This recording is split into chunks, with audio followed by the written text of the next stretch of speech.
Donc, en tant que présidente sortante, j'ai donc été en charge de vous présenter le rapport moral de notre association. Donc, voilà, écoutez, je vais donc le lire, et puis ensuite nous aurons le rapport financier présenté par le trésorier Michel.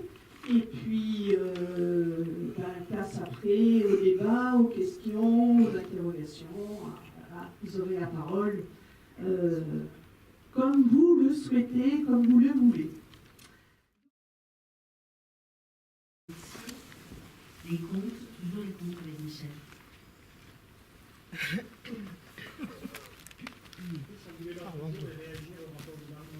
Non, parce que d'abord, je vais apporter quelques éléments pour compléter le rapport. Voilà. Donc, d'abord, la question des cartes d'illimité est réglée, c'est-à-dire que la ville de Montreuil a convaincu les autres villes de l'agglo de ne pas accepter les cartes d'illimité des circuits.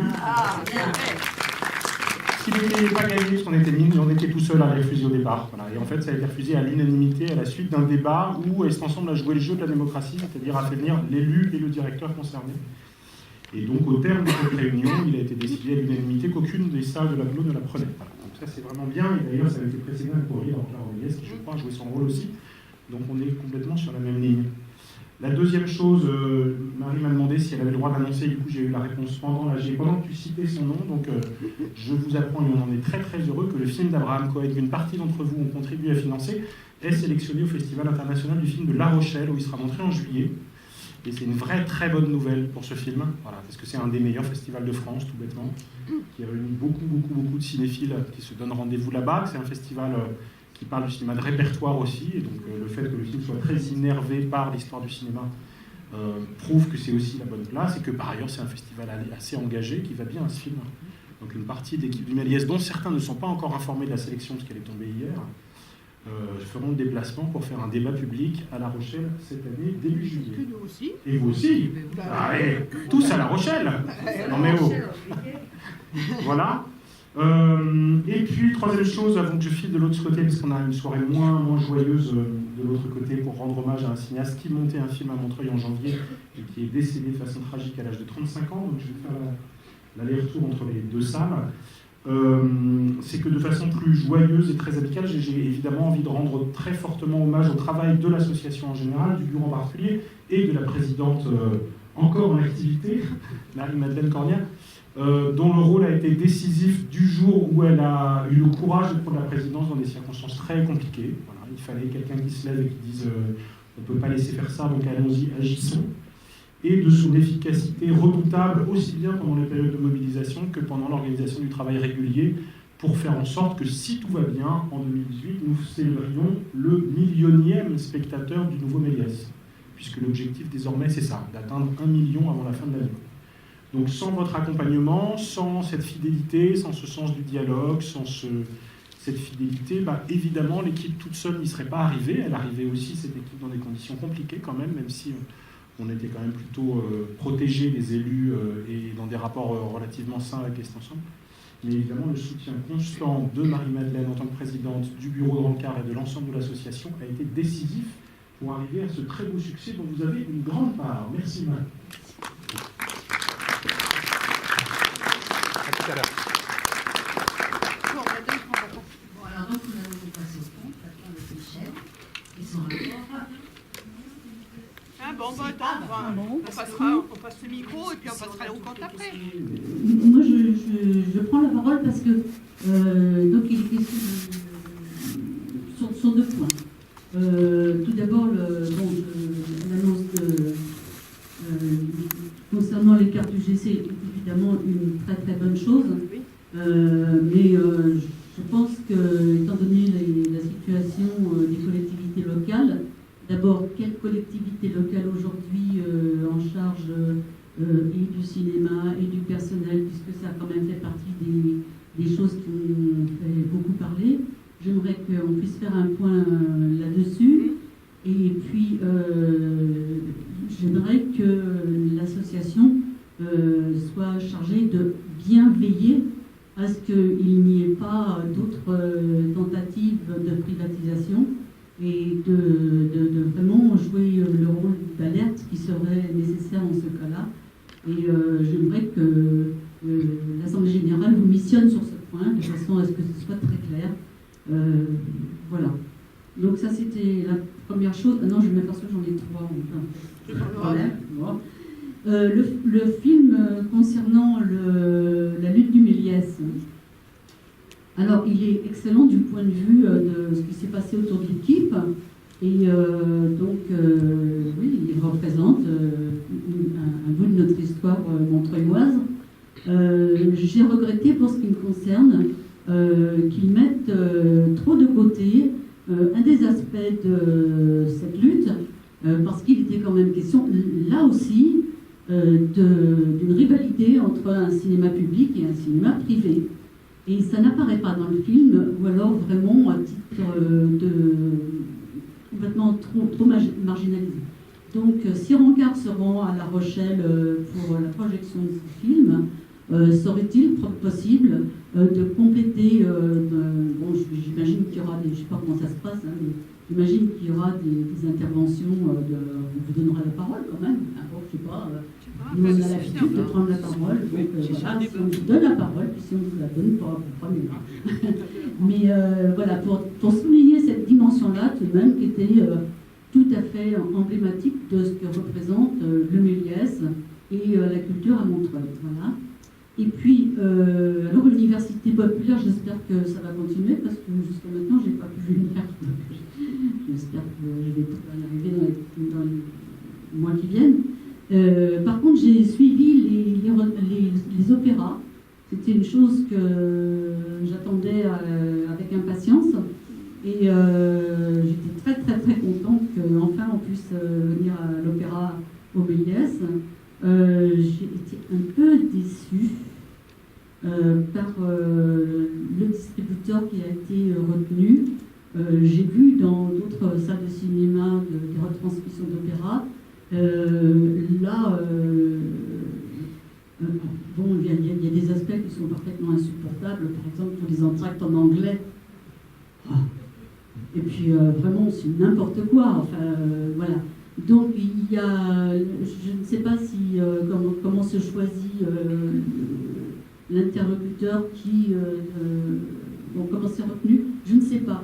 Mais j'ai vu des choses de meilleure qualité tout de même, donc je le signale, parce que vraiment, ce que je crains, c'est que les gens qui, comme moi, aiment l'opéra, mais ne peuvent pas y aller, on se demande pourquoi,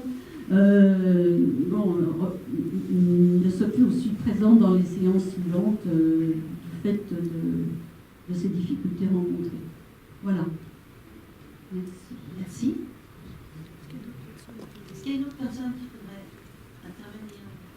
Diane,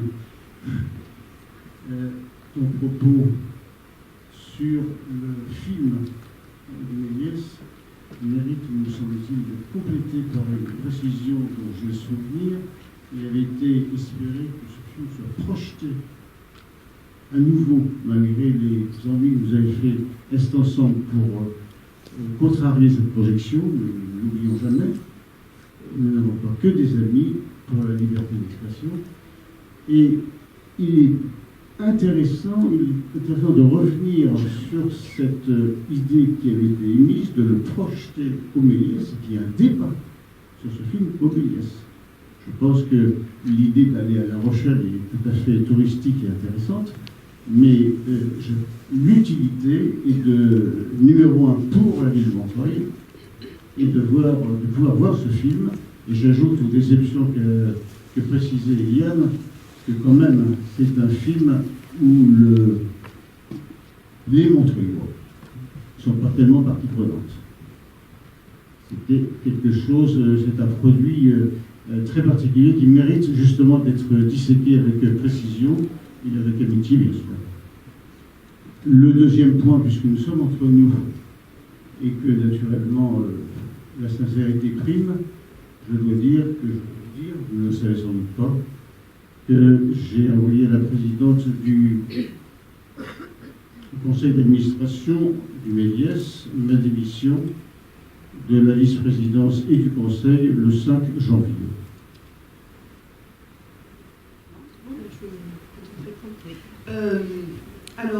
Concernant la gestion du personnel et du cinéma en tant que tel, tout est passé maintenant à Est Ensemble. Donc c'est la communauté d'Aglo qui gère le cinéma de Montreuil comme l'ensemble des autres cinémas, y compris en matière de personnel.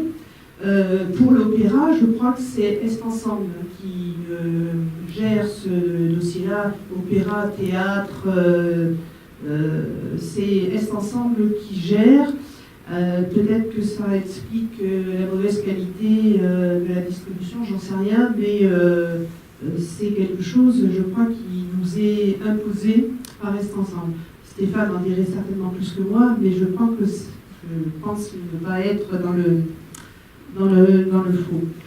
Concernant le film d'Abraham, d'abord, moi je l'ai appris hier parce que Dominique Cabrera m'a envoyé un petit message me disant voilà, elle est très contente, c'est bien normal puisqu'elle a beaucoup travaillé pour la réalisation de ce film, donc elle est ravie qu'il soit oui, elle l'a produit en plus, donc elle est ravie qu'il soit sélectionné à Rochelle. Nous aussi d'ailleurs, parce que bon, c'est un point de vue. Le film d'Abraham, c'est un point de vue, c'est s'adressant à lui qu'il a voulu faire le film. Il pourrait y en avoir plein d'autres, films sur la lutte du Méliès. C'est vrai que nous, en tant qu'adhérents, on s'est beaucoup mobilisés, on n'apparaît pas beaucoup dans le film, mais il y aurait certainement, peut-être que d'autres films seront faits une autre fois autrement. Celui-ci, il a pris le point de vue du personnel. Je le respecte, c'est son choix le plus absolu. Et oui, pourquoi pas avoir... effectivement, on a eu une première projection à la sortie du film. Là, comme il va être lancé avec le festival de La Rochelle, on peut tout à fait proposer qu'on ait une deuxième vision du film avec un débat. Moi, je trouve que c'est une bonne idée. Et on peut le proposer à Abraham et à Stéphane pour que chacun puisse à la fois s'exprimer autour du film et autour de ce que lui il a ressenti pendant l'action, d'autant que nous avons été nombreux et nombreuses à financer avec nos moyens comme ils sont, mais enfin on est quand même coproducteur de ce film, donc pourquoi pas effectivement une deuxième projection avec un débat. Moi je pense que l'idée est bonne et on va la retenir, on la proposera à Stéphane quand oui, je pense que ça sera après le festival de La Rochelle. Et je ne sais pas moi, comment ça se passe à La Rochelle, il faut qu'on se renseigne, est-ce qu'on peut y aller, est-ce qu'on ne peut pas y aller, est-ce que j'en sais rien, on verra bien à ce moment-là. Mais s'il y a un débat et qu'on puisse y aller, il va sans dire qu'on prendra la parole. C'est évident, parce que il y a le rôle des citoyens, il y a le rôle de l'association, il y a le rôle des réalisateurs. Voilà, l'action du Méliès a été un tout conjoint avec la lutte du personnel. Et nous avons pourtant, pendant plus d'un an et demi, organisé plein de choses. Et je pense que ça mérite aussi d'être dit si on arrive à avoir un débat à La Rochelle autour du film. Mais on verra, quoi. Là, pour l'instant, je vous dis, je vous ai donné l'information brute comme je l'ai eue hier, mais il va sans dire que s'il y a un débat, on y sera et on prendra la parole. Je suis tout à fait d'accord pour revoir le film d'Abraham, mais j'aimerais bien le voir en même temps, parce que c'est un autre point de vue, le film de Michel. On peut proposer les deux. Une présentation genre court-métrage, comme on entend, le court-métrage de Michel, et après le film d'Abraham, parce que je trouve que c'est très complémentaire tous les deux. Mais tout à fait.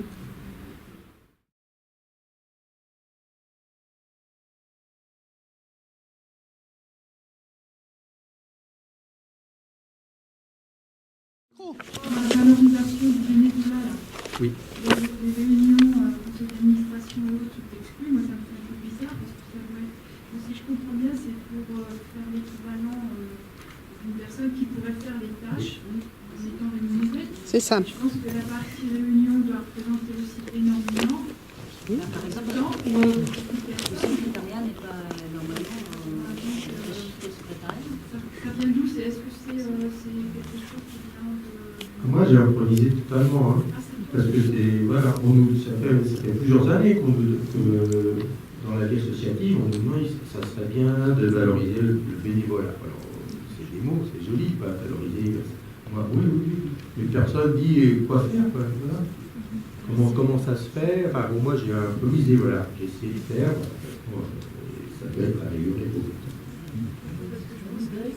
C'est vrai que si tu calcules le nombre d'heures dépassées que nous sommes venus, je vais faire un peu de... Ah bah oui. Je peux compléter ce que disait Michel. On en a discuté en réunion et en fait, on a convenu que dans la plupart des associations, la participation au conseil d'administration, c'était du bénévolat. Donc c'est pour ça qu'on a vraiment retiré tout ce qui était de participation aux séances.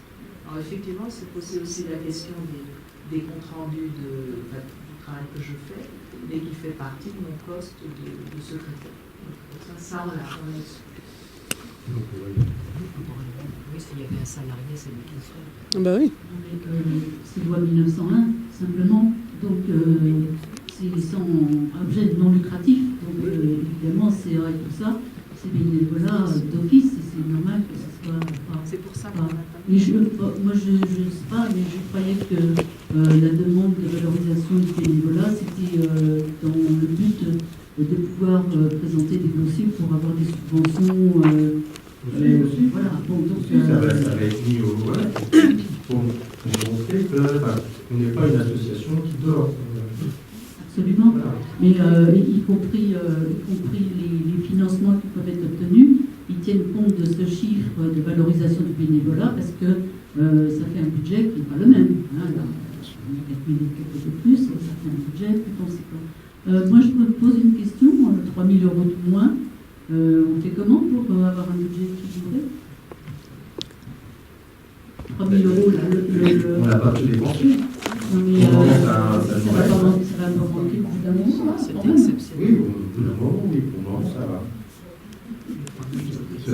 Oui, c'est dans le provisionnel. Les recettes. Hein. Non, c'est pas marqué. Ah non, c'est pas marqué que. J'en parle, je suis sûr de mon part. Oui, dans ton budget prévisionnel, tu dis qu'il va nous manquer 865 €. Oui, mais il nous reste de l'argent. Il nous reste 1 630 €. Non, ça c'est l'exercice. Je sais que j'ai marqué. Ah, mais donc c'est des choses que je dois vous dire en plus que je n'ai pas dit. Et là où on en est justement cette année. Ça n'a rien à voir avec le bilan, hein, c'est simplement il nous reste 3 000 € sur le compte. Voilà. 2 960. Oui, c'est ça. Non, il en reste. Oui. Ça fait, voilà, il nous reste de l'argent. Pour le moment, ça va, voilà. Voilà. Moi, je remercie Michel pour le travail qu'il a fait parce que c'est pas rien son travail. Et on peut le remercier parce qu'il se donne beaucoup.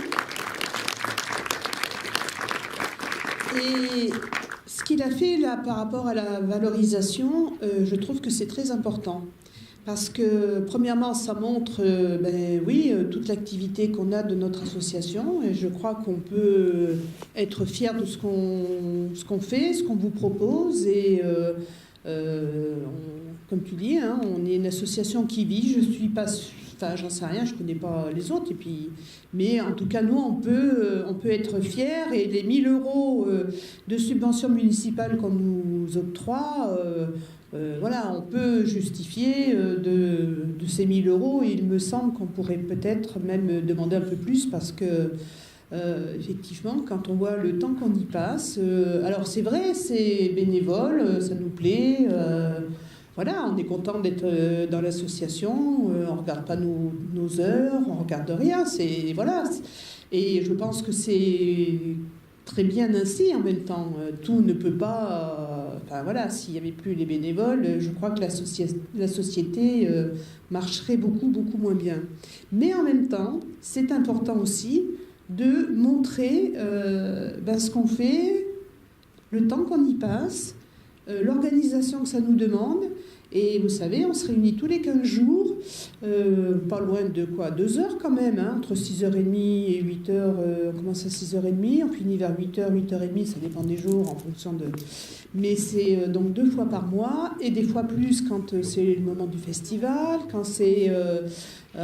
voilà, et ce qui m'a beaucoup plu dans cette association, je l'ai dit dans mon rapport, mais je le redis ici, c'est qu'on a vraiment un travail collectif, et que chacun et chacune s'engage concrètement dans la vie de l'association. Je veux dire, il y a celles qui font les courses, il y a celles qui font la bouffe, il y a l'autre qui fait la secrétariat, il y a Marie-Jo qui fait les maquettes, Michel qui fait... Et chacun, voilà, je veux dire, quand on s'engage, on peut être sûr que le travail va être fait derrière. Parce que si c'est pas ça, l'association ne marcherait pas aussi bien, quoi. Donc, c'est important de le dire, et y compris pour les futurs membres du CA, sachez que lorsque vous allez être avec nous, eh bien, on compte sur vous, sur votre travail au quotidien. Enfin, pas au quotidien, ça ne nous prend pas toute la journée, mais voilà, je veux dire, quand on s'engage pour travailler, pour qu'on soit tous satisfaits de ce qu'on vous fait, de ce qu'on vous offre, et pour que vous soyez aussi satisfaits. Et voilà, de temps en temps, on peut avoir besoin de nos adhérents, et on est content quand vous nous répondez présent pour nous donner un petit coup de main. On a évoqué la perspective de visionner le film de Michel. J'ai découvert tout à fait par hasard que Michel filmait tous les invités. Et je trouve que c'est terriblement précieux. Il me semble que tous les adhérents ne le savent pas forcément. Et donc comment aller chercher cette information? Et on est à se demander comment trouver de l'argent. Est-ce qu'il n'y aurait pas, à partir du travail qu'a fait Michel, une valorisation de ce travail qui pourrait être imaginé dans les prochaines années? C'est pas clair. D'une part que les adhérents soient informés qu'ils peuvent consulter ces archives, ça c'est une première chose. Est-ce que, fort de la richesse de ces archives, on ne puisse pas en faire quelque chose au-delà de la vie des adhérents? Normalement, j'ai commencé à faire ça parce que c'était dans le projet du CISAL. Hein. Dans le projet, avant que le cinéma soit construit, dans le projet de ce CISAL, il y avait justement le fait de constituer une bibliothèque, une vidéothèque de toutes les rencontres qui se faisaient ici, justement. Sauf que, voilà, les moyens n'ont pas suivi, donc il n'y a rien qui est organisé pour le faire. Donc, moi, j'ai commencé à le faire pour les séances de rencontres en carabinier. Normalement, il y a eu un message qui a annoncé aux adhérents que ces films ils étaient visibles sur notre site, voilà, sur notre blog, voilà. Ils y sont tous, en principe, si vous les amis, sauf que c'est mis dans le sens inverse. Alors c'est un peu compliqué, c'est qu'ils se mettent les uns après les autres, et donc si on veut voir le dernier film, il faut aller jusqu'à la fin du... Voilà, c'est un peu compliqué. Mais sinon, ils y sont tous, voilà. Et alors, pour alors, je sais pas, on a essayé de vendre le DVD sur le film. C'était avec 2 types, c'était 6 € le DVD. Quoi. Et puis, ça n'a pas fait une grosse recette. Mais je ne sais pas après comment. Là, valoriser, quand je dis valoriser le bénévolat, là, c'était uniquement indicatif. Hein, voilà, ça ne représente pas de l'argent. C'était de l'argent. Après, je ne sais pas comment on fait. On verra ça aussi. Oui, moi je voulais revenir sur la répartition géographique. Oui. Ce n'est pas que pour l'association, mais c'est global. La ville est vraiment, je vais dire, élitiste.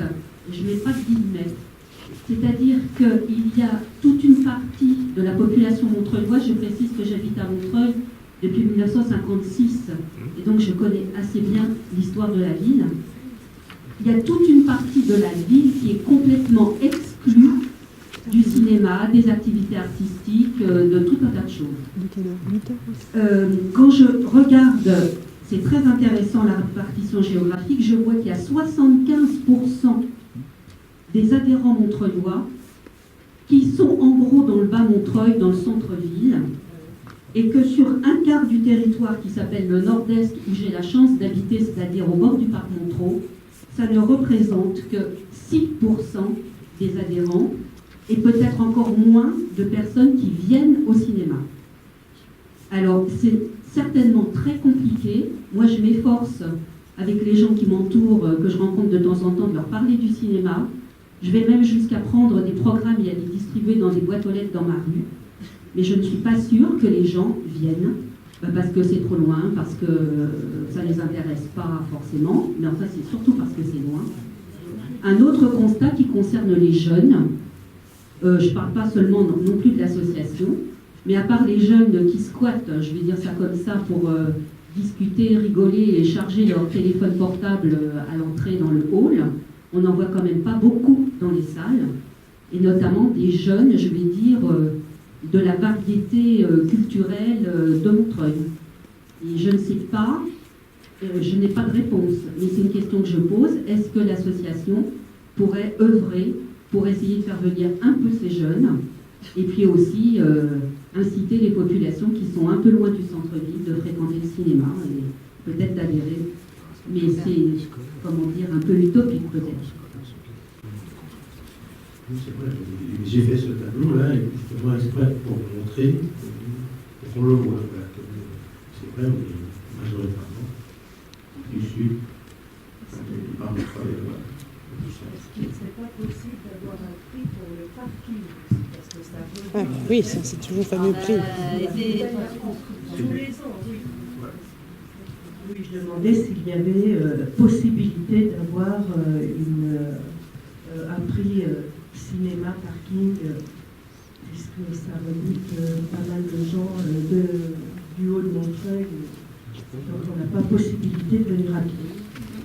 C'est une des revendications de notre conseil d'administration, au conseil du cinéma, on attend qu'on nous refuse. Ça, c'est la mairie de Montreuil. Parking. Alors, parce que c'est une délégation de service public, c'est pas compliqué à une entreprise privée qui dit non.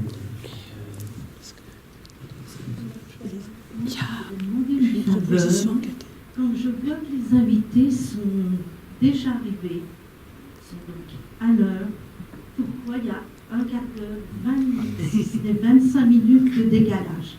Et je prends le bus.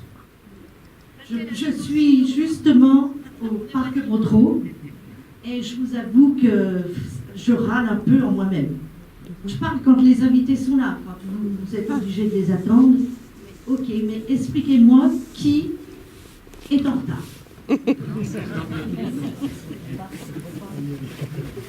Stéphane. Ça, Stéphane, c'est pour toi, hein, pas nous. Personne. Mais que, non, mais dans des salles par exemple, ça fonctionne comme ça, il y a un horaire de séance, et oui, je sais, mais il y a un horaire de séance et un horaire de lancement de film. Ce bâtiment-là, d'un quart d'heure, correspond sur toutes les séances hors invitées à la diffusion des publicités et des bandes annonces. Et donc, du coup, nous avons décidé de mettre en place, j'espère ne pas être enregistré, une privation des publicités pour les soirs où nous accueillons des invités.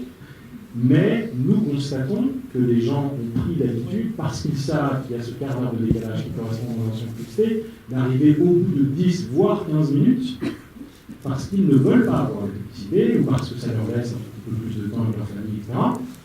Et donc du coup, nous avons toujours adopté cette règle, et effectivement c'est encore plus bizarre parce que l'écran est vide, mais la règle est difficilement applicable sur toutes les séances, sauf séances invitées qui commenceraient à l'heure. Quand on l'a tenté, parce que ça nous est arrivé, y compris pendant le FIFMA il y a 2 ans, les gens arrivaient 15 minutes après. Donc il y a un peu des défis. Donc c'est pas du tout lié aux invités.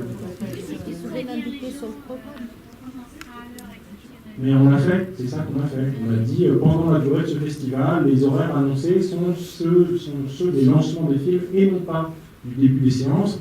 Et personne ne disait cet encadré. Parce qu'il y a le type d'habitude qui est qu'il y a 15 minutes de battement entre l'horaire que je vois écrit et le lancement réel.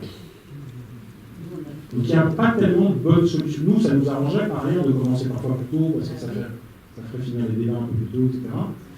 Il n'y a pas tellement de bonnes solutions sur cette question-là, parce que non, mais ça va beaucoup d'être expliqué. Merci pour la question. C'est ce qu'on fait parfois. On annonce 20h15 pour pouvoir commencer vraiment à 20h30. Aujourd'hui. Mais voilà, c'est ça.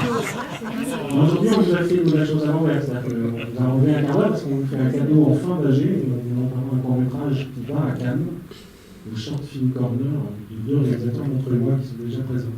Vous allez être rejoints bientôt par 200 jeunes qui vont venir voir ce cours. C'est pour ça qu'on a eu plutôt tendance à avancer les lancements de séances avec rencontres. Et après, quand le film dure 2h12, on a beau l'avancer, ça finit par rien. Après, il y a des cinéastes plus ou moins bavards, il y a des salles plus ou moins bavardes. Parfois, on prend plaisir à ce que l'un et l'autre soient bavards. Petite remarque très brève.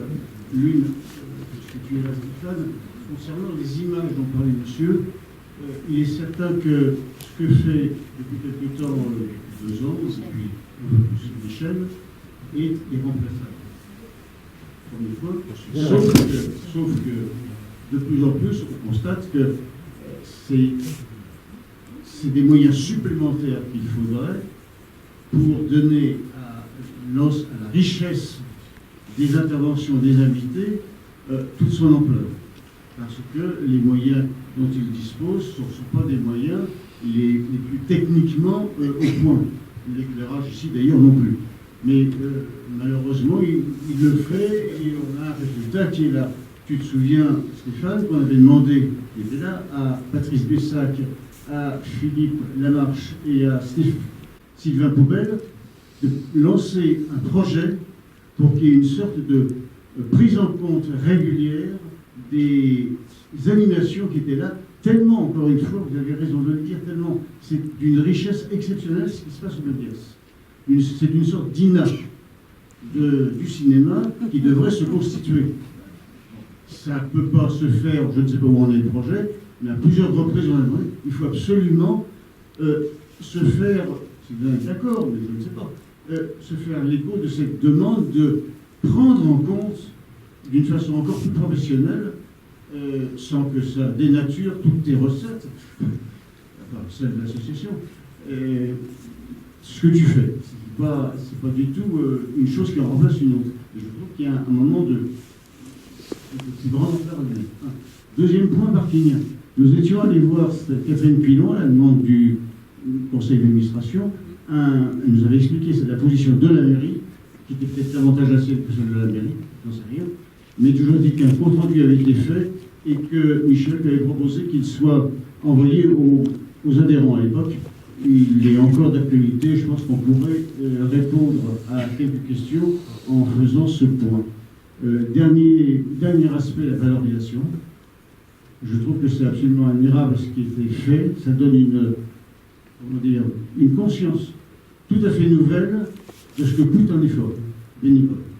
Et je trouve que ce qui a été fait là, c'est la première fois que je le vois, dans une association, quand c'est étendu, quand c'est généralisé, quelqu'un a dit, je pense que Marc-Madeleine a dit, le bénévolat est le mouvement associatif est une composante essentielle de l'activité économique.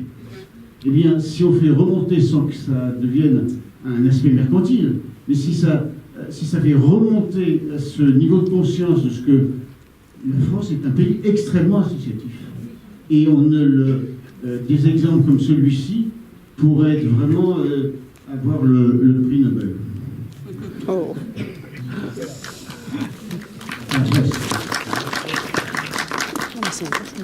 J'ajoute une chose sur la vidéo, puisque tu en parles d'abord pour saluer le travail de Michel et sa fidélité extrême. C'est vrai que ça nous est très utile de garder ces traces-là et qu'on est très flatté que Michel soit si présent et soit aussi fiable. Je précise d'ailleurs que La Rochelle nous en donne une deuxième, parce que Michel a filmé, je crois, l'intervention de Mazarine Pinjot sur un film de Bergman. J'ai appris au Festival de Berlin que La Rochelle préparait une intégrale Bergman. Donc la nouvelle directrice m'a interpellé en disant « Tu connaîtrais pas quelqu'un de bien sur Bergman ?»